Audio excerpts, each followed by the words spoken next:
Hello, and welcome to L Oasis, a 10-acre smallholding in the east of England.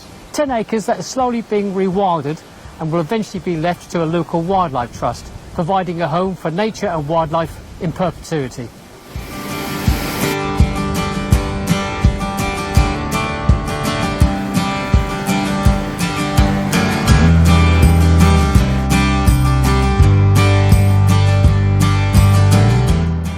Sharon and I love to visit North Wales when we can. We usually visit for a few days at a time and stay somewhere in Snowdonia. The landscape is breathtaking. We get to see various wildlife we don't see at home at L Oasis. For instance, the feral goats. We really enjoy seeing the feral goats. Goosanthers. With grey wagtails. We do see these at L Oasis now since New Penn's makeover, but we find they are an easier find in North Wales. Dippers. We love seeing dippers.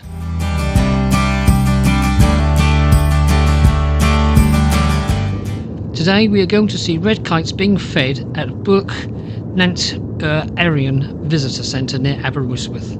Apologies for any and probable mispronunciation. Back in Shakespeare's day, red kites were really common, even in cities where they acted as clean-up crews, catching rodents and scavenging on the scraps of meat that littered the streets. But attitudes changed and red kites became the victims of intense persecution. By the end of the 19th century, they were extinct in Scotland, England and Ireland, and just a few pairs were clinging on in Wales. Thanks to reintroduction projects, red kites have made an astonishing comeback in the UK, which remarkably is now home to about 17% of the world's population. We see them at L Oasis regularly.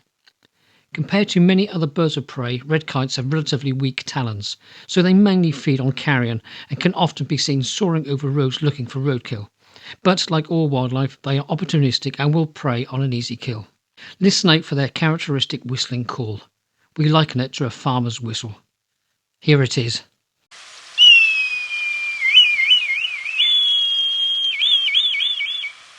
The visitor centre is perched on a dramatic hilltop, straddling the boundary between the lowlands and uplands, and has commanding views of Cardigan Bay and the Cambrian Mountains. The visitor centre is well known for its long-established tradition of daily feeding red kites. The red kite is an unmistakable bird of prey with its reddish-brown body, angled wings and deeply forked tail. Red kites are fed by the lake every day at 2 p.m. There is no charge to watch the red kite feeding. There are parking charges, however at the time of visiting in November there were no parking charges. You can expect to see as many as 150 red kites coming in to feed. There are often more during winter months. There were definitely more than 150 when we visited. They swoop down to pick up a piece of meat and eat on the wing. Make sure you arrive in time. Follow the Barcud Trail, easy access walking route around the lake to the viewing area. You can continue past the viewing area to the large bird hide for close-up views of the red kites swooping down to feed. The viewing area opposite the feeding site gives great views. The whole picture and capturing the experience on film, so to speak, is much easier from that viewpoint. The recordings here are from the viewing and car park areas.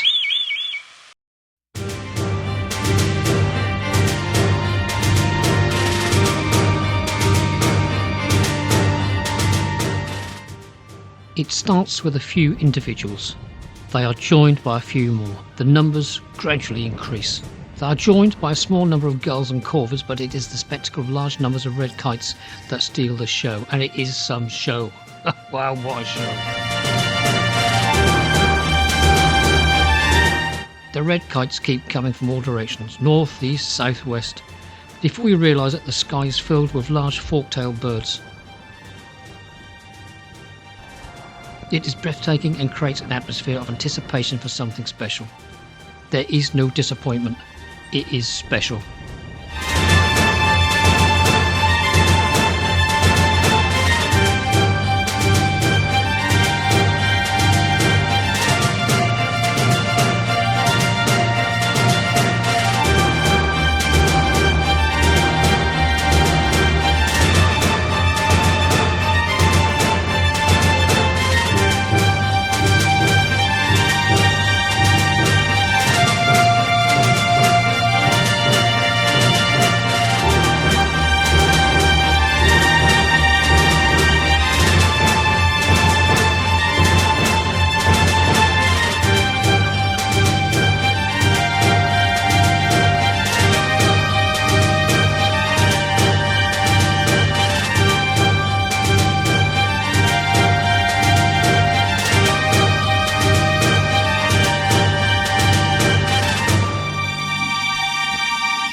There are many great ways to introduce young people to wildlife. In our opinion, the spectacle of feeding the red kites is one of them.